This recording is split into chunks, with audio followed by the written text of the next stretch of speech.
कलयुग में कैसे हो सकती है?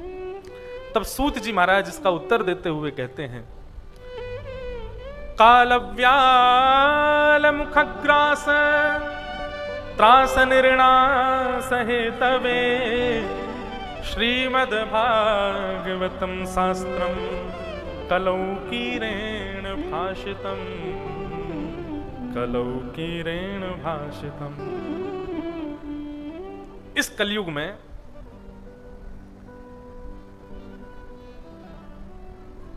एक ही उपाय से कृष्ण प्राप्त हो सकते हैं। बहुत सावधानी से सुनो, सब लोग इधर देखो, ध्यानपूर्वक सुनो। और वो कैसे? जिस समय आपके चित्त से मृत्यु का भय निकल गया, मृत्यु का भय निकलते ही ठाकुर जी की प्राप्ति संभव हो सकती है। लेकिन किंचित रूप से भी यदि मृत्यु का भय चित्त में विराजमान है, मैं मर जाऊंगा, मुझे कुछ हो जाएगा, मुझे कुछ भी हो सकता है, मुझे कुछ, अच्छा एक बात बोलूं, मृत्यु का भय है तभी तो हम सब काम कर रहे हैं। पता नहीं कब हमारा अंत हो जाए, बच्चों के लिए इतना तो कर जाऊं, इतना तो खड़ा कर दूं, पत्नी के लिए ये तो व्यवस्थित कर जाऊं, आने वाली वंश के लिए ये तो कर जाऊं। मृत्यु का भय तो हमसे कर्म करवा रहा है। जिस दिन मृत्यु का भय नष्ट हो गया उसी दिन भगवत प्राप्ति संभव है। और मृत्यु का भय नष्ट कैसे होगा? बोले श्रीमद् भागवतम शास्त्रम कलौकीरेण भाषितम। मृत्यु का भय हमारे चित्त से निकालने का एक ही उपाय है, और वो है श्रीमद् भागवत। भागवत की कथा सुन लीजिए। श्रीमद् भागवत का प्रथम पॉइंट है ये। भागवत जी कृष्ण प्राप्ति कराएंगे, पर कृष्ण प्राप्ति के लिए जो जरूरी है मृत्यु का भय निकलना, उसको पहले कराएंगे। आप कहेंगे महाराज जी तो मतलब कथा सुनने वालों को मरने वरने से डर नहीं लगता है। ऐसा स्पष्ट तो नहीं कह सकता, पर हां, कथा जगत में रहने वाले, कथा श्रवण करने वाले को मृत्यु भयभीत नहीं दिखाई देती है, मृत्यु सत्य दिखाई देती है कि वो परम सत्य है, आनी ही है मेरे जीवन में। क्यों ना मैं उसको सुखद बनाऊं, क्यों ना मैं उसको आनंददायी बनाऊं, क्यों ना मैं उसको पवित्र बनाऊं। वो उस क्रिया में लग जाता है। और मृत्यु को सुखद बनाने की क्रिया में लगना, ये मृत्यु के भय से बचने के समान है। भीष्म पितामह का जब प्रसंग आता है भागवत में, तो मैं वहां एक बात कहता हूं कि व्यक्ति हर चीज के लिए विचार करता है। घर कैसा होगा, मेरा विवाह जिस कन्या से हो वो कन्या कैसी हो, मेरा विवाह जिस पुरुष से हो वो पुरुष कैसा हो, मेरे बच्चे भविष्य में कैसे बने, मुझे कहां घर खरीदना है, कौन से नगर में रहना है, कैसा व्यापार करना है, सब चीज की विचारधारा रखता है चित्त में। लेकिन जो अकाट्य सत्य मृत्यु है उसके विषय में कभी विचार नहीं करता। मृत्यु निश्चित है, मेरी मृत्यु हो तो वो कैसी हो, इसके बारे में कभी विचार नहीं करता। कभी उसका विचार करे, उसको सुखद बनाने का प्रयास करे। कोई 16 मात्रा रोज करता है, आप उससे पूछो कि इतनी माला क्यों करते हो, तो उसका उत्तर ये ना हो कि मेरे काम बन जाएं या मेरे जीवन में पुण्य आ जाए इसके लिए मैं कर रहा हूं। बोले इसलिए मैं भगवान का नाम इसलिए रोज स्मरण करता हूं ताकि ठाकुर जी का स्मरण करते करते करते करते जब अंतिम श्वास मेरी आवे तब अनायास ही भगवान का स्मरण हो जाए। जपात सिद्धिर जपात सिद्धिर जपात सिद्धिर न संशय। उस समय मुझे अन्यत्र किसी का स्मरण ना हो, ठाकुर जी का स्मरण स्वतः मेरी जिह्वा पर आ जाए, इसलिए अभी से प्रैक्टिस कर रहा हूं। कथा के आश्रय में रहने वाले का ऐसा स्वभाव हो जाता है मृत्यु के प्रति।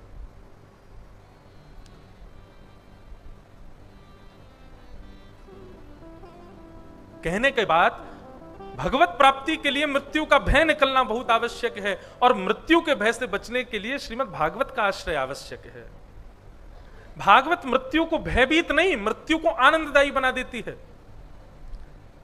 व्यक्ति फिर प्रयास करेगा, अपने दिनचर्या में से एक क्षण ऐसा कुछ करेगा जिससे उसकी मृत्यु सुखद हो, उसकी मृत्यु पवित्र हो।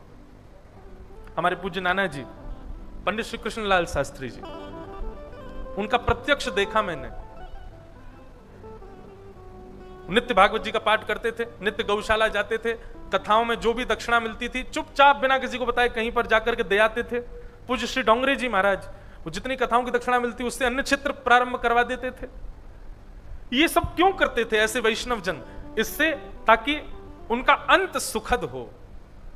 जब भर लेते हैं हम लोग बहुत ज्यादा अपने पास ही, तो अंत सुखद नहीं होता।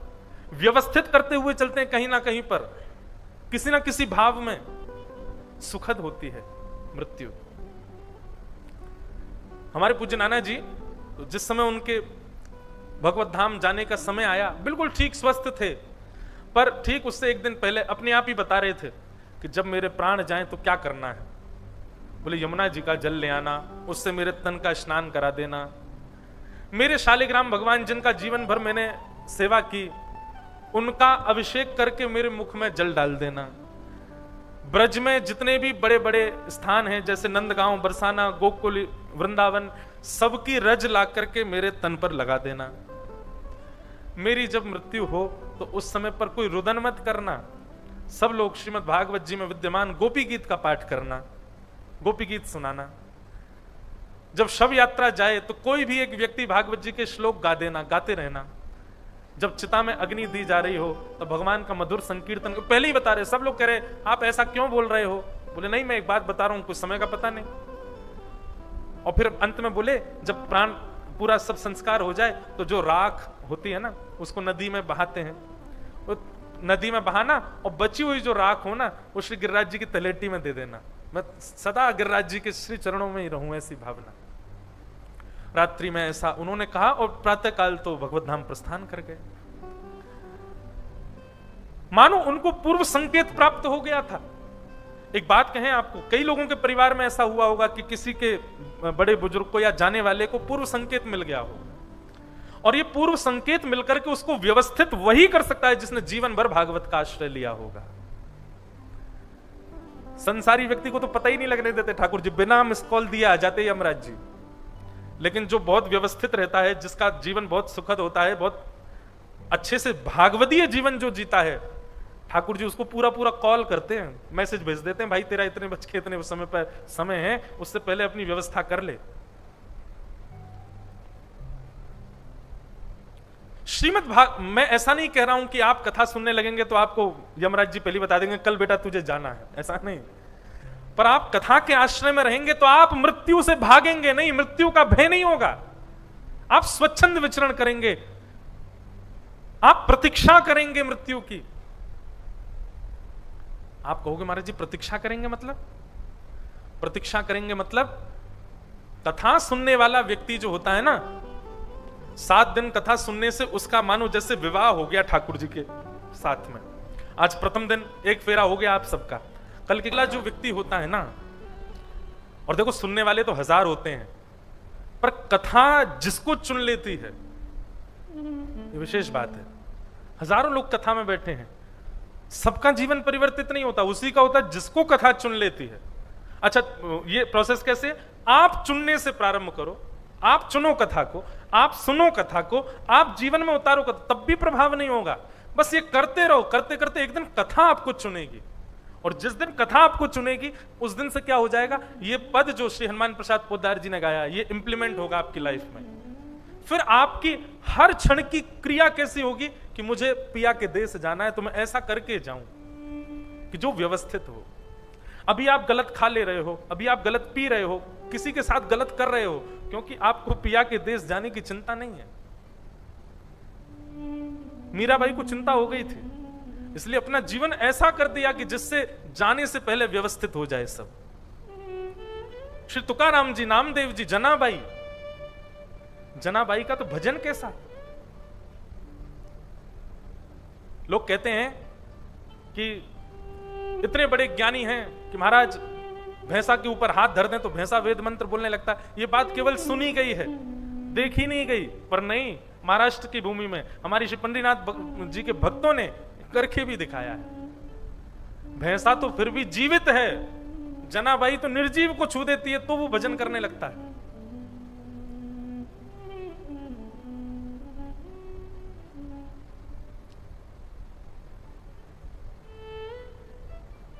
कबीरदास दर्शन करने आए जनाबाई के, बहुत सुना था कि जनाबाई बहुत बड़ी भक्तानी है। नगर में घूमते रहे, जनाबाई कहां मिलेंगी सब बता, आगे से जाओ उधर मुड़ जाना, वहां जनाबाई का घर है। कबीरदास जैसे ही पहुंचे बड़ा एक्साइटेड थे, जनाबाई से मिलेंगे, बहुत बड़ी भक्तानी है। तभी जाकर के क्या देखा, भीड़ लगी है महाराज।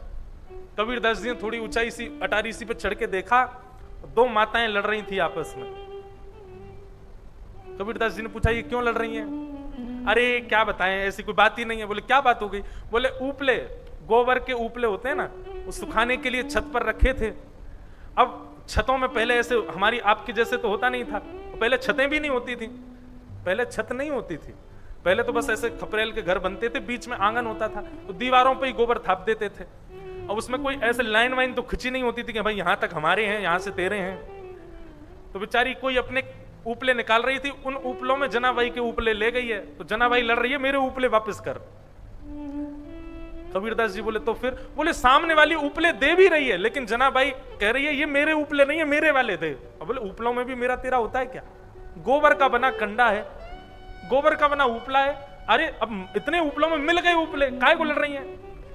कबीरदास बोले हमने तो गलत सुना इनके बारे में, हमको तो लगा था ये परम वैष्णव हैं, परम भक्त हैं, पर ये तो यहां तो कलेश कर रही हैं। ये कैसी जनाबाई? कबीरदास बोले लेकिन इतना सुना है तो थोड़ी देर और डट के देखते हैं।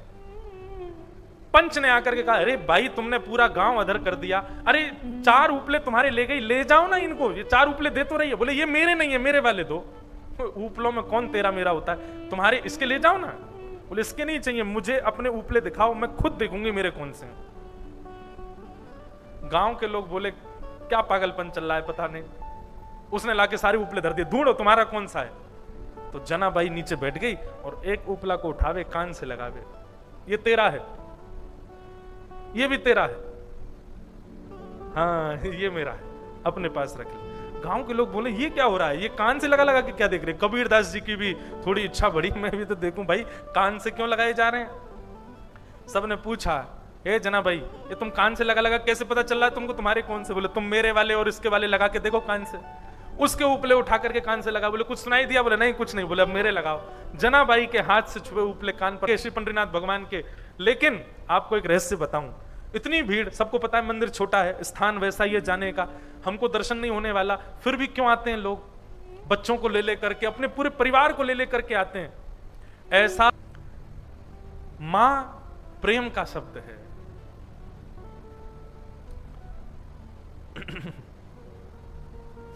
तो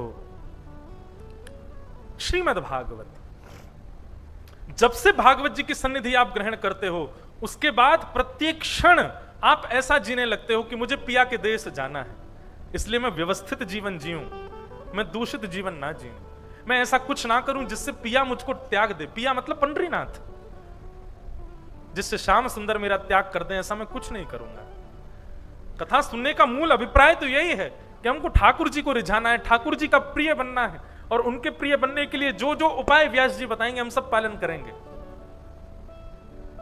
जिस कार्य से, जिस व्यवस्था से, जिस व्यवहार से ठाकुर जी मुझसे दूर हो जाएं, ठाकुर जी मुझसे नाराज हो जाएं, मुझे वो नहीं करना है। ऐसा भाव चित्त में उत्पन्न हो जाए तो समझ जाओ भागवत जी ने आपको चुन लिया और आपने भागवत जी को सुन लिया। कथा सुनने के बाद भी जैसे आज थे वैसे ही कथा सुनने के बाद वापस अपने घर जाके भी वैसे ही हो गए। आपने फिर, अटपटी यह बात पर कह देता हूं, आपने फिर समय बर्बाद किया बस। लेकिन यहां से जाने के बाद आप अपनी व्यवस्थाएं बदल दो, आप अपना स्वभाव बदल दो, आप अपने नियम बदल दो, आप अपने जीवन में शांति को ले आओ, आप अपने जीवन में सौम्यता को ले आओ, आप अपने जीवन में ज्ञान को स्थान दे दो, आप विवेकी हो जाओ, सीमित जीवन जीने लगो, समत्व के साथ जीवन का एक एक कदम बढ़ाने लगो, समझ जाओ कि आपको ठाकुर जी ने चुन लिया, इसीलिए आप व्यवस्थित हो गए। तो सौनकादि ऋषियों ने जो प्रश्न किया उसका उत्तर देते हुए कहा भागवत जी की शरण में जाओ, भागवत जी ही इस कलिकाल में भगवत प्राप्ति कराने का साधन है। सौनकादि ऋषियों ने प्रश्न किया, बोले भगवान ये भागवत की कथा का थोड़ा महात्म्य तो बताइए, ये किसने किसको सुनाई और इससे क्या होता है जरा हमको बतलाइए ना। तब सौनकादि ऋषि कथा सुनाते हैं कि एक बार नारद जी महाराज बद्रीनाथ गए और बद्रीनाथ में सौनकादि ऋषियों ने उनसे पूछा कि नारद जी आप इतने चिंतित क्यों हो। तब नारद जी ने बताया अहम तो पृथ्वीं यातो ज्ञात्वा सर्वोत्तमामिति पुष्करम च प्रयागम च काशीं गोदावरीं तथा हरिक्षेत्रे कुरुक्षेत्रे श्रीरंगम सेतुबंधनम एवमादिषु तीर्थेषु ब्रह्मांड इतस्ततः। नारद जी कह रहे हैं मैंने पृथ्वी को श्रेष्ठ जान करके इसका दर्शन करने के लिए मैं जब आया, जैसे भारत में रहने वाले लोग विदेश की बड़ी प्रशंसा करते हैं, लंदन बड़ा अच्छा है, अमेरिका बड़ा अच्छा है, ऑस्ट्रेलिया बड़ा बढ़िया है, लेकिन आप जब जाओगे ना कभी दुर्भाग्य से और जैसे ही आप वहां पहुंचोगे ना, उसी दिन से ही आपकी उल्टी गिनती शुरू होगी। अब कितने दिन और रह गए, अब कितने दिन और रह गए, अब बस 2 दिन और रह गए। और जिस दिन आप वापस लौट करके भारत आओगे, अपना ही भारत है, यहीं पूरे जीवन रहे हैं, लेकिन वो हवाई जहाज में नींद ही नहीं आती है, बोले अब तो भारत पहुंचना है। आहा, जैसे निकलेंगे एयरपोर्ट से, थोड़ी थोड़ी नमी होगी हवा में, वो जब स्पर्श करेगी कितना बढ़िया लगेगा। गाड़ियों के हॉर्नों की आवाज आएगी कानों में, भौं भौं भौं बज रहे हैं, धुआं उड़ रहा है।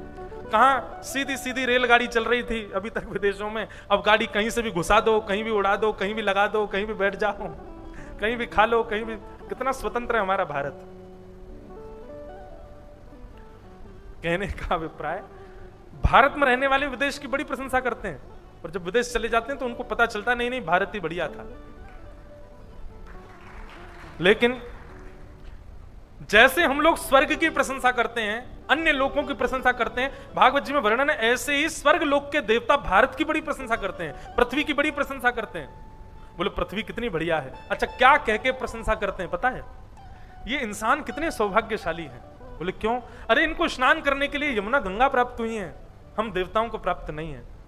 ये इंसान कितने सौभाग्यशाली हैं। क्यों? दर्शन करने के लिए इनको बद्रीनाथ, केदारनाथ, गंगोत्री, यमुनोत्री, जगन्नाथपुरी, द्वारिकाधीश, श्रीरंगम, पंढरपुर आदि आदि तीर्थ प्राप्त हुए हैं, हमको नहीं है। ये मानव कितने सौभाग्यशाली हैं। क्यों? ये ऐसी भूमि पर घूमते हैं जहां पर श्री तुकाराम जी महाराज जैसे भक्त हुए, जहां पर जनाबाई जैसी भक्ता हुई, जहां पर मीराबाई जैसी भक्तिमती हुई, ऐसे भूमि पर इनको भ्रमण करने को मिलता है। ये इंसान कितने सौभाग्यशाली हैं, इनको वृंदावन की रज माथे से लगाने का अवसर प्राप्त होता है, जिस रज में श्याम सुंदर नंगे पांव घूमे। इन बातों को कहकर के हमारी प्रशंसा होती है देवलोक में। इन बातों से प्रशंसा नहीं होती कि देखो इन पर कितने सारे वैभव हैं, इन पर कितना भोग भोगने को यश है, इनके पास कितनी सारी तरीके हैं ऐशो आराम करने, इनसे नहीं प्रशंसा होती हमारी प्रशंसा इन भावों से होती है। नारद जी महाराज के एक दिन बड़े मन में चंग उठी, मैं पृथ्वी दर्शन करने जाऊंगा। और जैसे ही नारद जी पृथ्वी पर आए तो जैसा सोचा था बिल्कुल उसके विपरीत पृथ्वी। क्या देखा? बोले कैसे हैं यहां के लोग? सत्यम नास्ति तपः शौचम दयादानम न विद्यते उदर भरिणो जीवा बरा का कूट भाषिण। सब लोग इधर देखो, बहुत ध्यान से सुनो। 3:30 से 7 बजे तक आपको और कहीं देखना ही नहीं है, केवल हमको देखो, हमारे पीछे पंडरीनाथ भगवान को देखो, भाव से कथा सुनो। हम एक बात कहें, आज प्रथम दिन है कथा का। कथा वक्ता नहीं सुनाता है, श्रोता वक्ता से बुलवाते। श्रोताओं का भाव, श्रोताओं के एक्सप्रेशन, श्रोताओं की स्थिति वो वक्ता से बुलवाती है। तो इसलिए आप लोग बिल्कुल सावधान और प्रेम भर करके कथा सुनो। आप जब हम कथा सुनाते सुनाते आपको देखते हैं, आप इधर उधर देखते हुए मैं कथा भूल जाता हूं फिर, इसलिए आप लोग सावधानी से बस हमको कथा सुनो। बस 3:30 बजे से लेकर 7 बजे तक और कुछ करना ही नहीं है आपने। और थोड़ी बहुत लोग माताएं गर्मी लग रही हैं, पंखा चल रही है, इनकी कल से व्यवस्था बढ़िया हो जाएगी। थोड़े और भैया कुछ साइलेंट कूलर लगवा दो जिससे नेक और थोड़ी हवा लगे, आपकी व्यवस्था सब हो जाएगी। आप बस कथा सुनो। बोलो वृंदावन बिहारी लाल की। नारद जी ने क्या देखा पृथ्वी पर आकर के? सत्यम नास्ति। नारद जी बोले यहां के लोग तो सत्य नहीं बोलते, बात बात पर झूठ बोलते हैं। नारद जी ने किसी से पूछा ये घर किसका है? बोले मेरा घर है। अरे तेरा घर कैसे हो गया? तुझमें इतनी सामर्थ्य कहां से आ गई कि तू घर बनवा ले? ये भी एक असत्य है। ये व्यापार मेरा व्यापार मैंने खड़ा किया, तुम कैसे कर सकते हो? ये आपकी सामर्थ्य से परे की बात है, यह भी एक झूठ है, यह भी एक असत्य है। पर यह असत्य तो बहुत दूर की बात, हम तो वास्तविक असत्य बोलते हैं, बहुत असत्य बोलते हैं। अच्छा एक बात बताएं, एक डायरी रखा कीजिए, उसमें अच्छे अच्छे गुण लिख के रखिएगा और स्केल से ऐसे लाइंस बना दीजिएगा आगे। जैसे सबसे पहला अच्छा गुण क्या है? सत्य। दूसरा अच्छा गुण क्या है? पवित्रता। तीसरा अच्छा गुण क्या है? परोपकार, दूसरे की सहायता। ऐसे अच्छे गुणों की लिस्ट बनाओ और आगे वाले जो कॉलम है ना, उनमें डे और टाइम लिखा करो। सत्य, मैंने पूरे दिन आज असत्य बोला ही नहीं, सत्य बोला। तो अपनी डेट नोट करो, आज मैंने पूरे दिन सत्य बोला, मैंने असत्य बोला ही नहीं। आप इससे क्या अनुभव करेंगे? 1 महीना में देखेंगे कि आपने सत्य केवल 4 ही बार बोला है। आप क्या अनुभव करेंगे? कि आपने परोपकार केवल 2 ही दिन किया है। आप क्या अनुभव करेंगे? आप पवित्र केवल 1 ही दिन रहे हो। और उस समय अपने ऊपर विचार होगा, और मैं चाहता हूं कि मैं भगवान को प्राप्त कर लूं, मेरी स्थिति क्या चल रही है? हम लोगों की स्थिति बड़ी खराब है। सत्यम नास्ति, एक भी दिन हमारा ऐसा नहीं निकलता जिस दिन हम किसी से झूठ ना बोलते हों। दूसरा, तपह नास्ति। नारद जी कहते हैं हम तप भी नहीं करते, हम भजन नहीं करते। भजन नहीं, केवल दिखावा है, केवल खाना पूर्ति कर रहे हैं। भजन वास्तव में हमसे बन ही नहीं पाता है। तपह नास्ति। शौचम नास्ति, शौच माने पवित्रता, पवित्र नहीं है हम। आप कहोगे महाराज जी त्रिकाल नहाता हूं मैं, 3 बार नहाता हूं मैं, शुद्ध खाता हूं, शुद्ध पीता हूं, शुद्ध पहनता हूं। अरे ये तो बाहरी आवरण है, मन की बताओ। मन पवित्र है? बुद्धि में विचारधारा पवित्र है? कुछ पवित्र नहीं है। बाह्य पवित्रता केवल दिखाते हैं हम लोग भीतर से महा अपवित्र हैं। और ये अपवित्रता कब दिखती है हमारी पता है?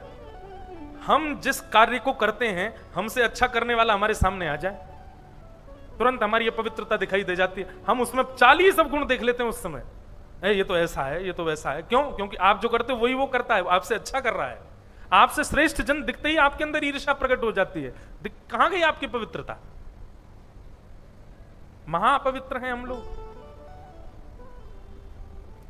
आपके सामने 4 बात अच्छी किसी और के लिए कोई कह दे तो आपका बुद्धि, आपका मन उसी समय पवित्र हो जाता है। शौचम नास्ति, सत्यम नास्ति, तपह नास्ति, शौचम नास्ति। चौथा कहा दया नास्ति, हम लोगों में दया नहीं है। दया भी दिखावे की है।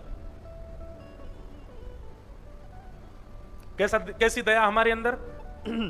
किसी पर दया कर दी हमने, दया करने के बाद कमरे में जाके गाड़ी में बैठ के, जहां मुझे फोन करेंगे, घर वालों को फोन करके बताएंगे, पत्नी को बताएंगे, बच्चों को बताएंगे, मित्र को बताएंगे। आज वो एक परिवार था, वो बड़ा गरीब था, तो मैंने खरीद के दे दिया उनको 4 जगह। कभी ऐसा हुआ है कि किसी पर दया की और बिना बताए आप निकल गए हो, बिना बताए आपने वर्षों निकाल दिए हो? नहीं, बताए बिना तो हम दया कर ही नहीं पाते। आश्रमों में कभी जाओ तो कई जगह आश्रमों में बाहर पत्थर लगा रहता है। अपनी दादाजी की स्मृति में, पिताजी की आज्ञा से, माताजी के कहने से मैंने इस आश्रम में ये कमरा बनवा करके, और नीचे अपना एड्रेस लिख देते हैं उसमें। एक जगह तो आश्रम में मैं रुका, वहां पंखे पे ही लिख रहे थे। कहीं चले जाओ कूलरों में लिखे रहते हैं भेंटकर्ता का नाम नीचे। घड़ियों में लिखे रहते हैं। बड़े बड़े मंदिरों में देखो, बिहारी जी के मंदिर में देखा मैं, इतनी बड़ी घड़ी लगी, उसमें नीचे लिखा भेंटकर्ता नाम ये। काय को? और फिर वही व्यक्ति जिसने भेंट करी ना, बिहारी जी जा रहे हो, घड़ी देखना, मैं घड़ी ये नहीं कह रहा ठाकुर जी को देखना, घड़ी देखना। हमारे वृंदावन में फूल बंगला बनवाएंगे मंदिर में, और फिर ठाकुर जी बेचारे इतने से दिखेंगे, नीचे फूल बंगला बनवाने वाले का नाम दिखेगा, इतना बड़ा नाम। क्यों? क्यों जरूरत है? दया करने के बाद में, परोपकार करने के बाद में, सेवा करने के बाद में क्यों उसका प्रदर्शन?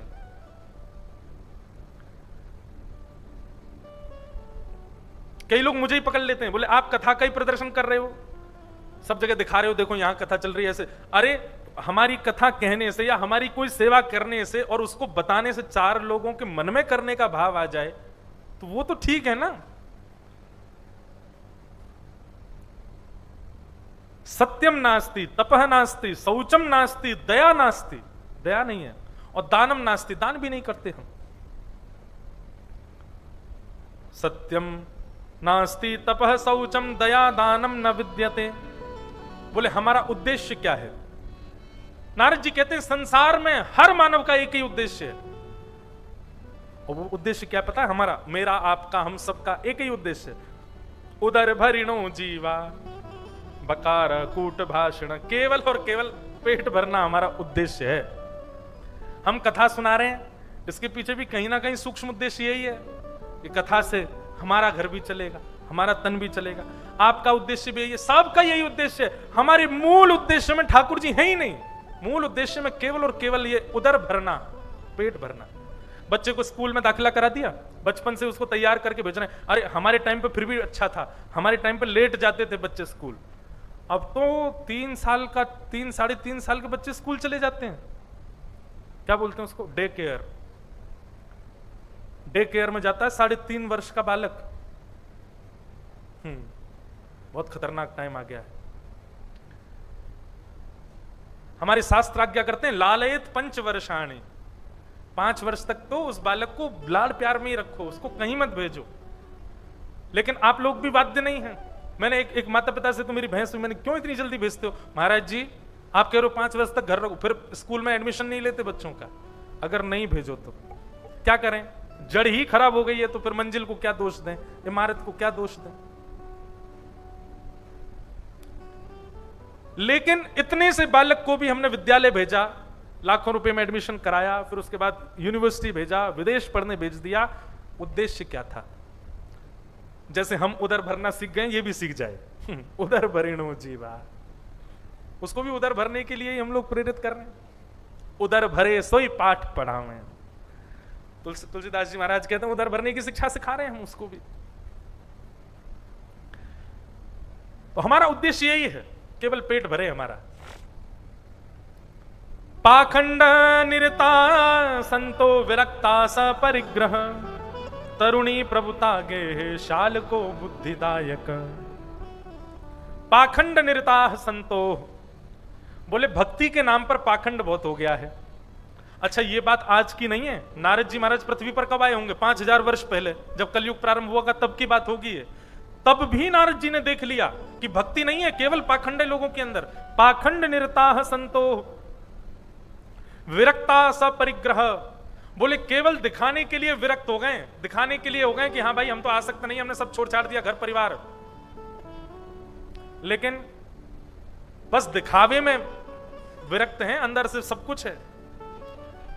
1 लाख रुपए की गड्डी आपने चढ़ाई, महाराज जी पैसा नहीं छूते, चिमटा से उठा के जेब में धरी, छूते नहीं है, चिमटा रखा हमारे पास।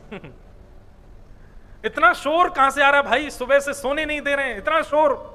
मौनी बाबा के आश्रम, नाम क्या? मौनी बाबा। वो क्या रहा है शोर? वो इतना विशाल महल किसका खड़ा है? त्यागी जी महाराज का। नाम क्या है? त्यागी जी महल। इतने सारे बच्चे किसके घूम रहे हैं भाई? ब्रह्मचारी जी के।